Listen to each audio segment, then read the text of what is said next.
noite, bem-vindo à Liga da Justiça do Tucano.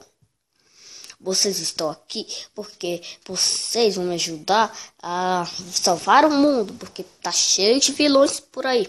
Ó, eu dei os poderes do galo, os poderes de cantora, por isso botei uma peruca de cantora de ópera. E o corvo é tão negro que até pus uma máscara negra nele. E então, eu até pus uma máscara verde na passarinha rosa. E os poderes transformar tudo em verde do pássaro verdeiro. Isso pôs esse bracelete aqui.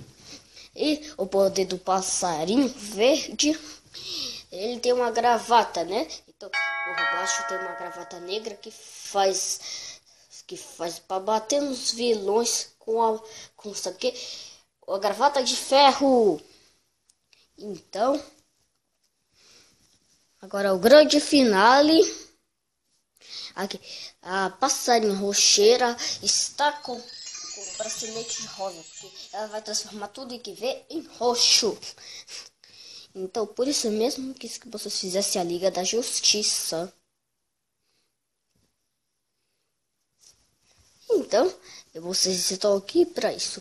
Então, por isso que eu chamei vocês aqui. Tá cheio de vilões aqui. Então, vocês agora serão os meus colegas de patrulha, tá legal? Tá bem. Agora, eu sou seu líder, então vocês têm que fazer tudo que eu mandar. Ser líder. Então, agora, quando tiver um mané solto aqui, pode, sabe o que? Roubar sua vida. Então, a gente vai ter que ir lá pra salvar. Então, tá entendendo? Sim. Agora, vocês vão ouvir meu conselho.